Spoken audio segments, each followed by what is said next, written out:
America, Israel, Iran युद्ध शुरू हुआ था तब अमेरिका और इजराइल एक खेमे में थे, लेकिन युद्ध खत्म होते होते दोनों की राह अलग होती दिख रही है। तो क्या अमेरिका और इजराइल के संबंध खराब हो गए हैं?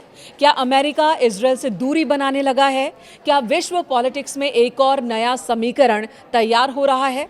देखिए, ईरान अमेरिका में युद्ध विराम हो चुका है, जो इजराइल को पसंद नहीं आया, न आना था। शांति समझौते के बाद भी इजराइल ने लेबनान के कई इलाकों में हमले किए, जिसके बाद अमेरिका ने इजराइल की सरकार और प्रशासन को फटकार लगाई है।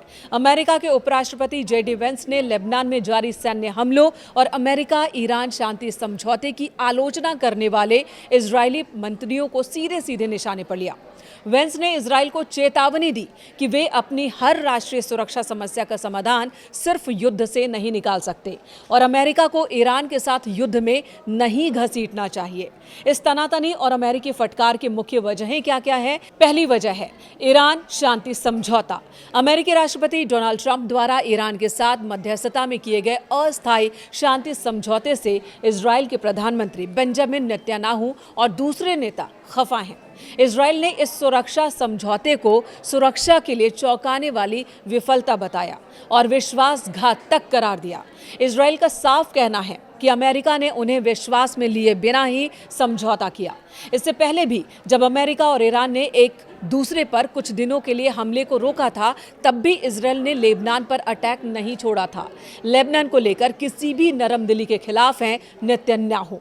वहीं इजराइल द्वारा शांति समझौते का विरोध करना अमेरिका को पसंद नहीं आया। इसे अमेरिका खुद के ऊपर सवाल की तरह देख रहा है। दूसरी बड़ी वजह है स्विट्जरलैंड दौरे का रद्द होना।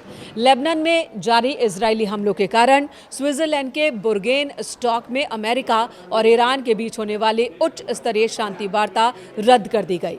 ईरान ने लेबनान को इस समझौते की पूर्व शर्त बताते हुए अपना प्रतिनिधि मंडल भेजने से इनकार कर दिया, जिसके बाद अमेरिकी उपराष्ट्रपति जेडी वेंस ने भी अपना दौरा टाल दिया। तीसरी बड़ी वजह लेबनान और हिजबुल्लाह का मुद्दा। युद्ध विराम के बावजूद इजरायली सेना द्वारा लेबनान सीमा पर आक्रामक रुख जारी है। अमेरिकी प्रशासन इससे नाराज है। अमेरिका का मानना है कि लेबनान पर कोई भी फैसला वाशिंगटन की सहमति से ही होना चाहिए। अमेरिका और ईरान के बीच हाल ही में $30 बिलियन के अंतरिम समझौते हुए, जिसमें लेबनान और गाजा में सभी इजरायली हमलों को रोकने की शर्त शामिल थी। लेकिन शांति समझौते की उम्मीदों के बीच इजरायल ने दक्षिणी लेबनान पर हवाई हमले तेज कर दिए, जिसमें कई लोग मारे गए।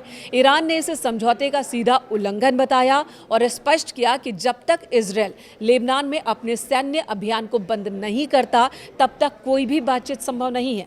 वहीं इजरायल के लिए यह मुद्दा उसके देश और देशवासियों की सुरक्षा से जुड़ा है। इजरायल के लिए सुरक्षा और सामरिक दृष्टि से लेबनान पर लगाम जितना जरूरी है, अमेरिका के लिए यह मुद्दा उतना जरूरी नहीं है। दोनों देशों के बीच कड़वाहट की एक बड़ी वजह ये भी है। चौथी वजह इजरायल में घरेलू राजनीति। इस अंतर्राष्ट्रीय स्थिति के कारण इजरायल में भी भारी जनाक्रोश दिख रहा है। नेतन्याहू विपक्षी नेता और जनता के निशाने पर हैं। उनकी रणनीतियों पर सवाल उठाए जा रहे हैं। ये भी वजह है कि इजरायल ने शांति समझौते को विश्वासघात करार दिया है। लेकिन इजरायल के इस तेवर ने उनके दोस्त अमेरिका को परेशान कर दिया। खींच में अमेरिका ने चेतावनी दे दी। जेडी वेंस ने तल्ख लहजे में कहा कि नागरिकों की बढ़ती मौतें अस्वीकार्य हैं और राष्ट्रपति डोनाल्ड ट्रंप भी लेबनान में जारी हमलों और भारी हताहतों की संख्या को लेकर इजरायल से काफी निराश हैं। जेडी वेंस ने न्यूयॉर्क टाइम्स को दिए एक इंटरव्यू में इजरायली वित्त मंत्री बेजिल स्मोट्रिच और राष्ट्रीय सुरक्षा मंत्री इतामार बेन-ग्विर का नाम लेकर उनकी आलोचना की। उन्होंने कहा कि आप 90 लाख लोगों का एक देश हैं। आप हर समस्या को केवल मारकर हल नहीं कर सकते। उन्होंने इजरायल को चेतावनी वाले अंदाज में कहा और हकीकत समझने की अपील की। अमेरिकी उपराष्ट्रपति ने कहा कि हालिया रक्षा हथियारों का एक बड़ा हिस्सा अमेरिकी करदाताओं द्वारा वित्त पोषित है। उन्होंने कहा कि जो इजरायली अधिकारी अमेरिका को अपना सबसे बड़ा दुश्मन आज समझ रहे हैं, उन्हें हकीकत को पहचानना चाहिए। इससे पहले भी ट्रंप ने यह संदेश देने की कोशिश की थी कि अमेरिका युद्ध नहीं चाहता था। उसने अपने दोस्त इजरायल के लिए जंग में जाने का फैसला किया था।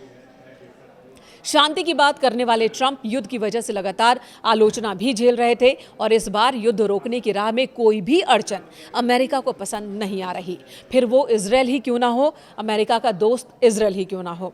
वहीं अमेरिका के सख्त तेवर और जेडी वेंस की तीखी टिप्पणियों से इजरायल स्तब्ध है, लेकिन दोनों देशों के बीच दरार को और गहराने से बचाने के लिए इजरायली नेतृत्व ने अभी तक कोई तीखी आधिकारिक प्रतिक्रिया नहीं दी है। लेकिन हाँ, कह सकते हैं कि फिलहाल अमेरिका और इजरायल के बीच तनाव चरम पर है। युद्ध से पहले जो दोस्त थे, युद्ध खत्म होते होते अलग अलग पाले में खड़े दिख रहे हैं।